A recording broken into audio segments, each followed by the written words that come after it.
Okay, you're on. Hi, and welcome back to Economics. Last week you read about the 4 factors of production and the fact that those factors were limited, and it created a need for people to make choices, and choices always resulting in costs. Today we're going to talk about the production possibilities frontier, and we're going to expand on that idea. If you remember from last week, the 4 factors of production were land, labor, capital, and entrepreneurship. A production possibilities curve also takes into account technology. Technology is our ability to use the factors of production. So a production possibilities curve also looks and says, we're going to narrow it down to the production of 2 goods. If you remember at the end of Chapter 2, there were 3 questions that all societies must answer: how to produce, what to produce, and for whom. The production possibilities frontier looks at what to produce. In my example, I've chosen cars and computers as the 2 goods that this economy is going to produce. I've denoted cars in single units and computers in tens.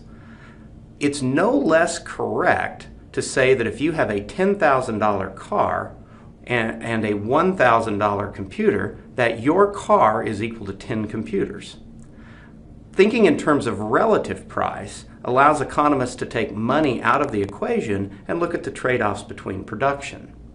So we've assumed that our resources are fixed and we have a limited amount of technology to work with at this point in time. This is a snapshot of a point in time. In this example, our economy can produce a maximum of 9 cars or a maximum of 90 computers. Okay? So this is the limitation of production given our resources and technology.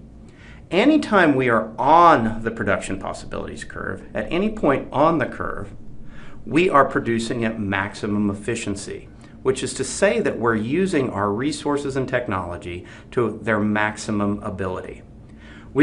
Some economies produce at points inside a production possibilities curve, but this is an inefficient choice. Now you might be wondering, why would you even need to represent an inefficient choice? No economy would ever choose to produce in an inefficient manner. But if you take something like unemployment, that is unused labor. When we have unemployment above the natural rate of unemployment, this is a point inside the production possibilities curve. Also, points outside the production possibilities curves are unattainable with today's resources and technology. Now, once again, this is a snapshot of a point in time. What we can produce today, these points are unattainable today. Over time, things can change. New technology can be developed. We might find land or natural resources we didn't know were available, or as the population grows, the labor force can increase. When this happens, the production possibilities curve shifts to the right, and now we can produce more of both goods. Conversely, you might have something that results in, say, a war that destroys capital. This would cause the production possibilities curve to shift to the left and reduce the amount of goods that could be produced in the economy. A production possibilities curve shifting to the left or to the right is another way to say that the economy has grown or the economy has contracted. So we've talked about 3 concepts now. We've talked about efficiency, growth, and an unattainable point on a production possibilities curve. Any point on the curve is efficient, any point outside of the curve is unattainable, and when the curve shifts to the right, it is an indication of economic growth, or to the left, that would be an economic contraction. Now, the last point we want to talk about today is opportunity cost. Opportunity cost is represented by movements along the production possibilities curve. Friends, let's say that we're at point A, and we're producing 6 cars and 40 computers. We decide that we need to produce more computers, and we increase our production of computers by 10, but that results in a loss of 1 car. Okay? This is the concept of opportunity cost. Once an economy is efficient, any increase in production of one good will result in opportunity cost or less production of another good. So as we move from one point to another, then, we're also able to represent opportunity cost, or what we give up when we make a choice. Now, one thing about a straight line production possibilities curve is anywhere along the production possibilities curve, the opportunity costs remain constant. Or that's another way to say they don't change as we produce greater and greater amounts of one good.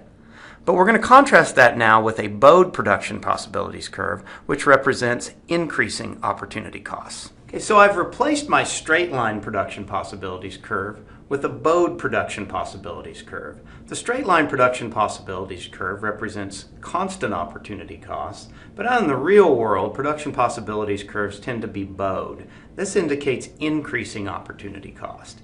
Increasing opportunity cost means that as we increase our production of one good, in this case, moving from point A to B to C, the opportunity cost in terms of the other good tends to rise. So we move from point A to point B, okay, this is our gain in computers, but this is what we give up in terms of cars. As we move from point B to point C, you can see that we're gaining just a few computers, but we're giving up a lot larger quantity of cars. This is increasing opportunity cost. There's a law associated with increasing opportunity costs. It says as greater and greater amounts of a good are produced, at some point, the opportunity cost in terms of the other good will begin to rise. Now, what causes increasing opportunity cost?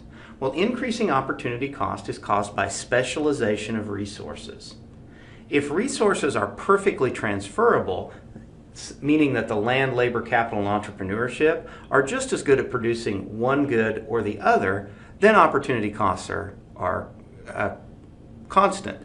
But if resources are specialized, that is, labor can do one job better than the other, or the machines, the capital is better at producing one good or the other, then opportunity costs tend to increase as we increase the production of one good. This is because if we're increasing our production of computers, at some point we don't have as much extra capital available to produce computers, and we have to use capital that's better suited at producing cars to produce computers, and this results in a smaller gain and a bigger loss in the amount of computers that we produce.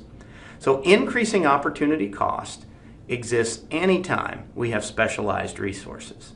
Now, next time we're going to talk about supply and demand, which is chapter 3. Have a great week.